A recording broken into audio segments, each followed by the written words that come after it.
Hello, it's Adam. Welcome back to another video on the Pulitzer Prize winning fiction books that I have read. Today I'm going to be talking about three more books. This is my third video that I've made on the Pulitzer Prize winning books that have won the Pulitzer Prize for fiction.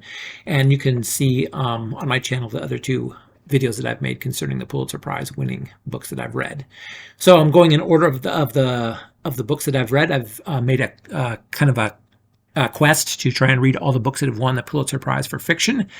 And today I'm going to be talking about three more. So let's go ahead and get straight into the video, and hope you enjoy what you hear. And remember to like and subscribe to the channel. Leave some comments down below about the books that I'm talking about so we can have a discussion, and we can I can hear some feedback about what you like about these videos and maybe more about the content that you'd like to see. I love talking about books. I love discussing books. So let's get started, and let's talk about three Pulitzer Prize winning books that I've read recently. So the first book that I'm going to talk about in this video today is a book called Gilead. It is by Marilynne Robinson. Gilead won the Pulitzer Prize in the year 2005. I read this Pulitzer Prize in the year 2018, so about 4 years ago, I read this book.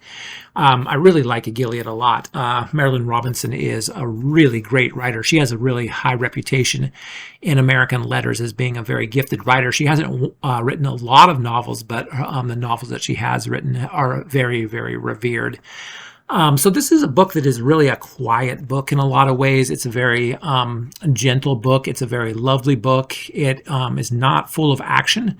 So if you're a person who is looking for a book that's action-packed and you're always on the edge of your seat, this is not that kind of a book. This is a book more about people and about the way people relate to each other, and the ideas that matter in their life, and the things, the principles that they live by that matter in their life. I found it to be a really lovely story, beautifully written, and this is actually the only Marilynne Robinson book that I've read, but I would be glad to read her other books. I think she is a tremendously gifted writer, and I enjoyed this one very much. As you'll see when I get to the end of this discussion on Gilead, my ranking for this one is quite high. So let's go ahead and talk a little bit about the plot. So this book is set in the 1950s, and the setting is the state of Iowa, so the American Midwest. The main character is a man named John Ames, who is a congregational minister. So when you have a minister as your main character in the story, you can imagine that the ideas about religion and Christian faith and pastoral care, the role that a pastor plays in a community and a society, all those things are going to be really important to the story. And that is true in Gilead. All those things are really a big part of the story. So John Ames has a good friend who happens to be another minister. His friend, Reverend Boughton, is a Presbyterian minister. And so in the book, there's a lot of discussion about the friendship between Reverend Boughton and Reverend Ames, and the way that they get along, even though they're from different denominations. They get along very well, and they share a common Christian faith, and they're very, very, very close friends. So John Ames is 76 years old at the beginning of this story, and he knows that he is dying. He happens to have a wife who is his second wife, who is much younger, and they have recently had a son who's about 6 years old. So even though he is 76 years old, he has a very young son, and he knows that he's dying. So he is writing his memory. He's writing letters to his son. He's writing, he's keeping a diary, a journal, just so that he can pass these things on to his son. So then his son, who will only have a brief time in his life when he's going to know his father, because his father is close to death. The son has a way of getting to know his father more by what his father leaves behind in his written memoirs for him. So John Ames has led a very, very interesting life. His father was also a congregational minister. His grandfather was also a congregational minister as well. So it kind of runs in the family. Being a minister. Interestingly, his grandfather was a very, very, the reminiscences that John Ames has about his grandfather in this story play a big role on this. His grandfather was a very active participant in the Civil War. No, not necessarily fighting, although he was what's the word I'm looking for? When somebody goes off and they're involved in they preach for the people who are involved in the war. There's a word for it. I'm forgetting it. Anyways, so his grandfather was around during the time of the Civil War, and he was an active minister during the time of war to the Union troops during the war, and he was very, very anti-slavery, very, very pro-war. He even before the war started, it talks about how John Ames's grandfather was involved in some of the John Brown's activities, trying to end slavery in the states before the war. So then his father, John Ames's father, who was also a minister, was very much a pacifist, and he talks about his father and how his father was kind of the opposite of his grandfather. His grandfather was almost kind of like a saber rattler, or kind of like a militant Christian preacher.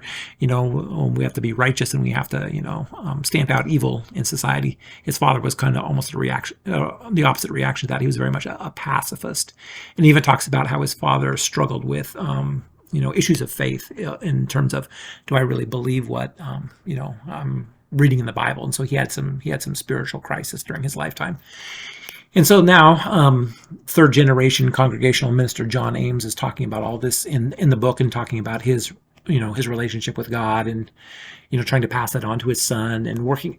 One of the main struggles in his life is and relates to his good friend. His good friend Reverend Boughton has a son. And interestingly, Reverend Boughton had so much respect for his friend, John Ames, that he named his own son John Ames Boughton. He names his son after his good friend, Reverend Ames. And so in the story, the son is often called Jack. And it's interesting, one of the main conflicts in the story is that Reverend Ames has a hard time getting along with his namesake, John Ames Jack Boughton. And the reason for that is because Jack Boughton actually, when he was in college, he did something that kind of disgraced himself and disgraced his family. And so when he was in college, he fell in love with this much younger gal who was in high school around the high school age, and he kind of had a relationship with her, and he produced a son. Or actually, it was a daughter. Excuse me. He produced a daughter with this girl, and this girl was very, very poor, from a very poor family, a family that didn't have very much going for it. And so it seemed like, because here he was college educated, it seemed like Jack Boughton was kind of taking advantage of this much younger girl who was from a very poor family, and they didn't have very much going for them. And then what happens when the daughter is born? Jack Boughton wants nothing to do with the daughter, and so this happened 20 years ago, because the story is in the 1950s. So this was back in the 30s, and so John Ames, the Reverend John Ames, has always kind of judged Jack Boughton for the way that he treated this young girl and kind of abandoned his child. And so, but now he's come back to spend some time with his father, even though he's been disgraced. And obviously he left the community in Iowa.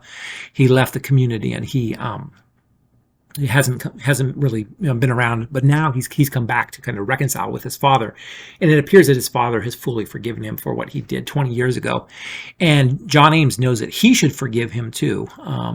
This didn't have anything to do with him. Mainly, it was an issue with him and another family, and so as a minister, John Ames says that he should forgive Jack Boughton for the way that he sinned in his past life. But he's having a very difficult time doing this. He still has this idea that Jack is trying to get away with something. And so John Ames has a young wife and a young son. And what happens in the story is that Jack Boughton starts to get to know his wife. His wife's name is Lila. And he becomes friends with Lila, and he becomes friends with their son, in fact. And so Reverend Ames is having a difficulty squaring away his beliefs on this. He thinks that other people are too willing to forgive Jack, because he's having a hard time forgiving Jack, but he knows that he should, so he's struggling with this issue. Let me read you a little bit about the story, and you can kind of get an idea. And remember, this is he's writing his memoirs to his son, and so this is addressed to his son. The Reverend Ames writes, "You have begun palling around with a chap you found at school, a freckly little Lutheran named Tobias, a pleasant child. You seem to be spending half your time at his house. We think it is very good for you, but we miss you something terrible. Tonight you are camping out at his backyard, which is just across the street and a few houses down. Supper without you tonight. A melancholy prospect. You and Tobias come trudging home at dawn and spread your sleeping bags on your bedroom floor and slept till lunchtime. You had heard growling in the bushes. T has brothers. Your mother has fallen asleep in the parlor with a book in her lap. I made you some toasted cheese sandwiches, which I cooked a little too long.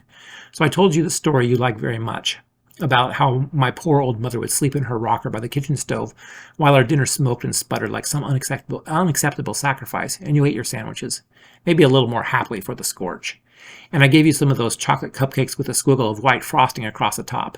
I buy those for your mother because she loves them and won't buy them for herself. I doubt she slept at all last night.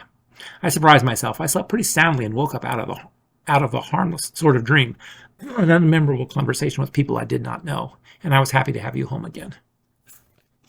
Robinson is just a wonderful writer. One of the reasons I like this, well, there's a lot of reasons why I like this story. Part of this is that religion and a person's connection to their faith plays a big part of this story. I'm a person that faith matters to me, and so I always kind of have deep thoughts about issues of faith, and so I'm glad that Marilynne Robinson addresses this in her story. Also, similarly, I am an older father, so I have a young son. So I'm in my early 50s, and I have a young son who is less than 2 years old, and so I know kind of what it's like to be an older person who has a very young child, and so I kind of related to Reverend Ames in this story for that reason. An interesting side note is that in the story, Reverend Ames mentions that one of his favorite books is Karl Barth's Epistle on the Romans. And so as I was reading this book for the first time, it just so happened in my Sunday school class, we were studying Karl Barth's Epistle to the Romans. And so I thought, wow, what a parallel. Barth's book is really hard and difficult to read. And so it was interesting to see how much that was played up by the Reverend Ames in this story. So just a really great novel. A lot of Marilynne Robinson's other books kind of relate to this same family. Looking at, I believe one of the books is from Lila, the wife's perspective, and then another of the books that she wrote later on, I think, talks about Jack Boughton, and so maybe fleshes out his story a little bit more. So this is not a very long book, and so it definitely could lead to, and it did lead to other books about kind of the same people living in Iowa at this time period. And so I've read 27 Pulitzer Prize winners so far, and I would rank this as my third favorite of the ones that I've read so far. So it's really up there. It's a really beautiful book, and really would love to reread it at some point, and would really like to read all of Marilynne Robinson's other books as well. Next, we're moving to the Pulitzer Prize winning book from the year of 2008, and that is called The Brief Wondrous Life of Oscar Wilde, written by Juno Diaz. Quite a different book than Gilead in a lot of ways. That's one of the wonderful things about the Pulitzer. It has a cross-section of just a bunch of different types of novels that win for best book. And this is really different from Gilead, but it's really a wonderful story as well. I really like this one a lot. So this book was, I read this book in early 2018, so also about 4 years ago. A Brief Wondrous Life of Oscar Wilde. So this concerns a Dominican family that lives in New Jersey. The main character is a man called Oscar de Leon. A lot of this story has to do with his family, the whole de Leon family. So they are Dominicans that moved up to New Jersey, but often during the story they will go back into the Dominican Republic. And so and it just kind of talks about the family growing up in the Dominican Republic and what it means to be a Dominican who lived so this story was set in the 70s and 80s, but a lot of it is flashback to the time period of the Trujillo dictatorship in the Dominican Republic. So even though this is a fictional story, of course, Trujillo was a real person. He was a real dictator in the Dominican Republic. He was a very repressive ruler over the Dominican Republic, and he ruled the island kind of like his own fief, I guess, and just, he terrorized the people on the island. Although, the American government had a lot of dealings with Trujillo in his government. He was not a communist ruler, and so the American government supported some of the activities that he did because they knew that if Trujillo was in charge, then the island wouldn't have a communist ruling over it, and they wouldn't turn to communism like Cuba did during this same time period of the Cold War.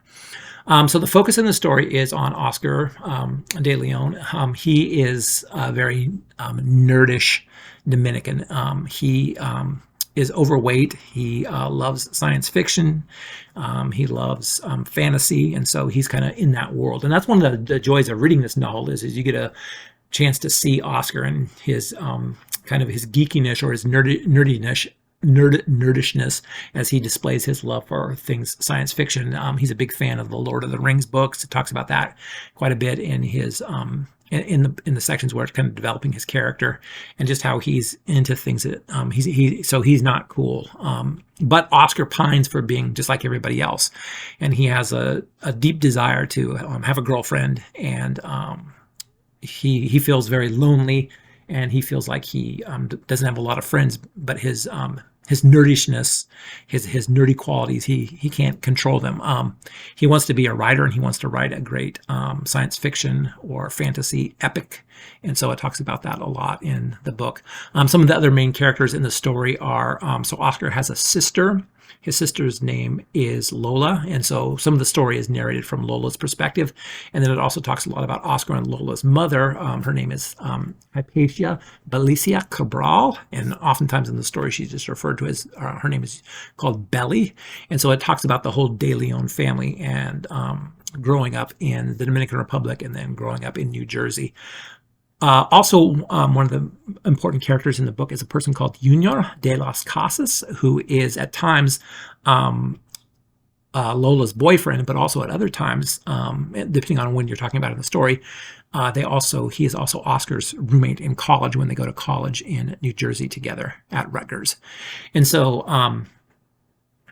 so Junior is an important person. And if you've read other of Diaz's works besides The Brief Wondrous Life of Oscar Wilde, which is the only Diaz book I've read, Junior apparently is a narrator and a character in other of Diaz's stories as well.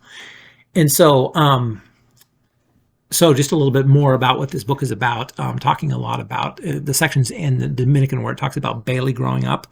The mother, as she's growing up, talks about the repressive Trujillo government and, how life was really, really hard living in the Dominican Republic at this time, how the government kind of, controlled people's lives, how Bailey was afraid, of speaking out against the government because people wanted freedoms, of course, and they wanted their rights. But, there would be consequences if it became known to the government that people were speaking out against them. And so Bailey and her husband, Lola and Oscar's father, have to be careful about what they say. And eventually they leave the Dominican Republic and they move up to New Jersey. And then Oscar goes back when he's in his 20s. He goes back to stay with their grandmother for a little while in the Dominican Republic. And that's the section that I'm going to read you a little bit about. So Oscar is back in the DR at this time. That summer, his mother sent him and his sister to Santo Domingo, and this time he didn't fight it like he had in the recent past. And it's not like he had much in the States keeping him. He arrived in Bonnie with a stack of notebooks and a plan to fill them all up. And by the way, I guess I should say this is obviously not. So Trujillo was killed in the 60s, and so this is in the 80s, so Trujillo is long gone. He's not the dictator anymore. Since he could no longer be a game master, he decided to try his hand at being a real writer. The trip turned out to be something of a turning point for him. Instead of discouraging his writing, chasing him out of the house like his mother used to, his abuela, Nena Inca, let him be. Allowed him to sit at the back of the house as long as he wanted. Didn't insist that he should be out in the world. She had always been overprotective of him and his sister. Too much bad luck in this family, she sniffed. Kept the music off and brought him his meals at exactly the same time every day. His sister ran around with her hot island friends, always jumping out of the house in a bikini and going off to different parts of the island for overnight trips, but he stayed put. When any family members came looking for him, his abuela chased them off with a single imperial sweep of her hand. Can't you see the muchacho's working? What's he doing? His cousins asked, confused. He's being a genius, is what? La Inca replied haughtily. Now vayan a se. Later, when he thought about it, he realized that these very cousins could probably have gotten... In the afternoon, when he couldn't write another word, he'd sit at the front of the house with his abuela and watch the street scene, listen to the raucous exchanges between the neighbors. One evening at the end of his trip, his abuela confided, "Your mother could have been a doctor just like your grandfather was." What happened? La Inca shook her head. She was looking at her favorite picture of the mother on the first day at private school, one of those typical serious DR shots. What always happens. Un maldito hombre. So you get a little bit of a taste of there what Diaz is writing about and what the life is like in the Dominican Republic at this time for Oscar. One of the things I should mention in this book is there's a big emphasis on the fact that the De Leon family is living under what's called a fuku, or a curse. And so the Dominicans believe that their family has been cursed, and so that bad luck is passing down. And so Oscar's trying to break the curse for his family. I didn't like this as much as Gilead. It's an easy read, as hopefully you can see from the little excerpt that I read to you. It's an easy book to read, and it's an easy book to stay with, but the characters to me aren't as memorable. And so I really enjoyed learning about the history of the Dominican Republic. That was a great part of it for me. Just great learning about the culture of the Dominicans who move up to the United States, the way that they view themselves. But for me, the characters, Oscar as the main character just isn't as compelling to me as the characters in Gilead. I liked Lola. I liked Junior. Oscar, to me, this was a little overwrought, I thought. And so of the 27 books that I've read that won a Pulitzer, I ranked The Brief Wondrous Life of Oscar Wilde as number 15. And so kind of in the middle. So I'm really glad that I read it. I learned a lot. I enjoyed it, but not quite, it's not really up there. It's not Super Bowl memorable for me.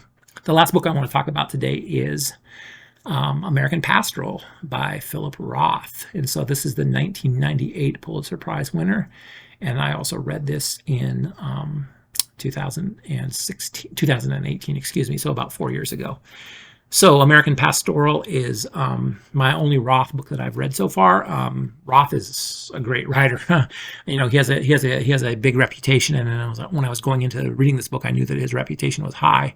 And this is the only one that I've read by Roth so far, but I would probably like to read some of his other books. I think he's a really good writer. This book is kind of dense.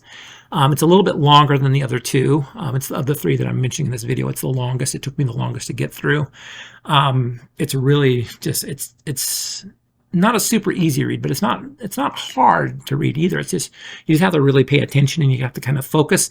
The thing about this was it was kind of when I was reading this, there was interruptions to what I was reading, and so I had to take some time off while I was reading it. I got through it, but then the problem was because it was so long. Some of the things that happened at the end of the novel, by the time I got to the end of the novel, I couldn't quite remember some of the things that were important at the beginning. This kind of has an interesting structure. At the beginning of the novel, the main character is Nathan Zuckerman, and he's going to he's remembering his life, and I should say this is set in the 1960s in the state of New Jersey. So this is the time period. The Vietnam War is really important in American culture at this time. The people in this story, Nathan Zuckerman and the Swede, so Swede Lvov and his brother Jerry are kind of some of the main characters in this book. So this is examining kind of people who are Jewish and the Jewish people living at that time period in America. And just the idea of how these people, can they acquire the American dream? Can they live the American dream, and what the American dream does to them? So the book starts off with Jerry. Nathan Zuckerman is friends with Jerry Lvov. And they were friends in high school. And Jerry has an older brother whose name is Swede Lvov, the Swede. He's called the Swede. Seymour is his real name, Seymour Lvov, but he's called the Swede by all his friends and people that know him. And he was this just great person in high school. He was a three-sport athlete. He was a star, and just he was really looked up to by all the people in his high school. He was just a very good-looking man, a very great athlete, but also very, very kind and very thoughtful, and just kind of almost like a high school hero. And so all of us have probably been to high school and have these people who are really admired in the school and very popular. And so Swede Lvov was definitely this kind of person. And so Nathan being younger and friends with his younger brother, Nathan really kind of idolized the Swede and thought, if one person in our high school is going to be a success, it's going to be the Swede. He's going to have this great life, and things are going to be just really wonderful for him. So, and sure enough, after he graduated from high school, he spent a couple of years in the military and was very well liked in the honored in the military. And then met this beauty queen named Dawn Dwyer, and she was Miss New Jersey during this time period, and they fell in love and they got married. And so from Nathan's perspective, it seems like Swede has this ideal life. And so then he goes to his high school reunion. All these years later pass. He goes to his 45th high school reunion, and he happens to run into Jerry, and he tells Jerry that the Swede had actually contacted him because he knew Nathan Zuckerman is this writer, and so Swede had contacted him because he wanted Nathan to write kind of like a memorial about the Lvov's father. His name is Lou Lvov, who is Jerry and Swede's father, and so he wanted Nathan as a friend of his, or a friend of his brother's, anyways, to write this memorial about his father who had just died. So Nathan had met up with a Swede and talked with a Swede a little bit about him. But now they're at months have passed, and now they're at the 45th reunion. And so Nathan and Jerry are talking about the Swede. And as it turns out, Nathan's done a little bit of research on the family because he's in this piece that he's writing about their father. The truth comes out, and the truth is that the Swede did not have this ideal life. He did not live the perfect American dream. And a lot of that relates to the fact that after he was married to his wife for a while, they had a daughter. Her name was Meredith, or she's called Mary in the story. Mary was had a troubled life growing up. She had difficulties as a teenager. A lot of her difficulties related to the fact that she had a stuttering problem.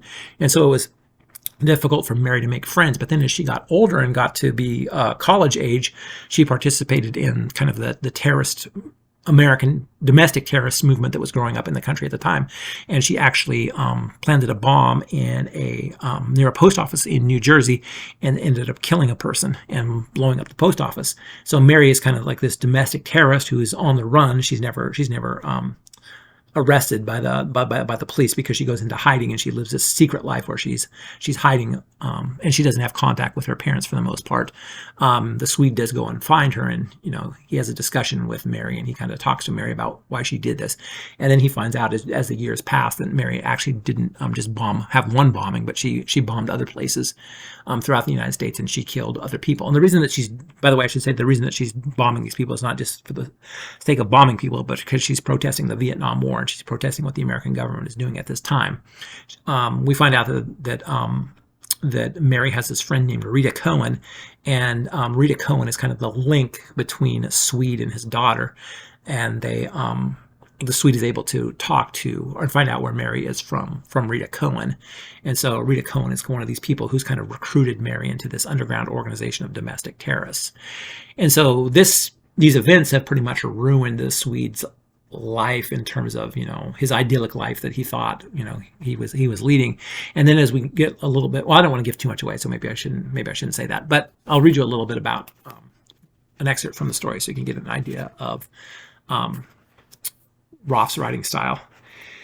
So this is kind of in the story where Dawn and the Swede are talking about Mary and the difficulties she's had growing up. Night after night now, Dawn went to bed in tears. What is she? What is this? She asked Swede. If somebody simply defies your authority, what can you do? Seymour, I'm totally puzzled. How did this happen? It happens, he told her. She's a kid with a strong will, with an idea, with a cause. Where did this come from? It's inexplicable. Am I a bad mother? Is that it? You're a good mother. You're a wonderful mother. That is not it. I don't know why she's turned against me like this. I don't have any sense of what I did to her or even what she perceives I did to her. I don't know what's happened. Who is she? Where did she come from? I cannot control her. I cannot recognize her. I thought she was smart. She's not smart at all. She's become stupid. Seymour, she gets more and more stupid each time we talk. No, it's just a very crude kind of aggression. It's not very well worked out, but she is still smart. She's very smart. That's what teenagers are like. There are these very turbulent sort of changes. It has nothing to do with you or me. They just amorphously object to everything. It's all from stuttering, isn't it? We've done everything we can for her stutter. We always have. She's angry because she stutters. She doesn't make friends, Dawn says, because she's stuttered. She's always had friends. She's had many friends. Besides, she was on top of her stuttering. Stuttering is not the explanation. Yes, it is. You never get on top of your stutter, Dawn said. You're in constant fear. So we see that excerpt that Roth writes about the two parents talking about the way that they can best help their child, because they desperately want to help her, but they feel powerless. And many parents have probably felt that way during their teenagers' difficulties that they go through, whether it's stuttering or with other things. And so American Pastoral, yeah, it's a really I'm glad that I read it. It's a dense read, and like I said, by the time I got to the end, there were some details from the beginning of the story that I kind of forgot. But one thing that I would say about American Pastoral, and a lot more than a lot of these other Pulitzer Prize books, is it really stays with me. It has real staying power. I've often thought about this book, and the purpose of Roth's writing this book. It's a big book. It has big ideas in it, and so is the American dream sustainable? And so can we still strive for the American dream? What is the American dream? So this book kind of kind of tempers that idea that maybe the American dream for some people isn't attainable, and so maybe it's a difficult thing. So yeah, it's a powerful book. It's one of those books that you think very deeply about. Roth is really a great writer, and I was very moved by the story. I didn't love it as much as I loved Gilead. I like Gilead better, but maybe Roth's book is maybe more important. I don't know. Roth's book is certainly more pessimistic than Marilynne Robinson's book is, and I'm sure if I read other Roth, maybe I might find things to be a little bit more optimistic. I don't know for sure, though. I don't know. Anyways, if you have any feedback, oh, and by the way, I should say, of the 27 Pulitzer Prize books that I've read, I ranked American Pastoral as my 18th favorite. So American Pastoral 18, Brief Wondrous Life of Oscar Wilde 15, Gilead number 3. So you can kind of get an idea about how they fit into my rankings. Please give me some comments down below. Let me know what you thought if you've read any of these 3 books. How did you feel about these books? I'd love to discuss some ideas about these 3 books. Did I rank them too high? Did I rank them too low? So anyways, I hope you're all having a great day. I'd love to talk more about books with you, and I'll see you in my next video. Thanks. Bye.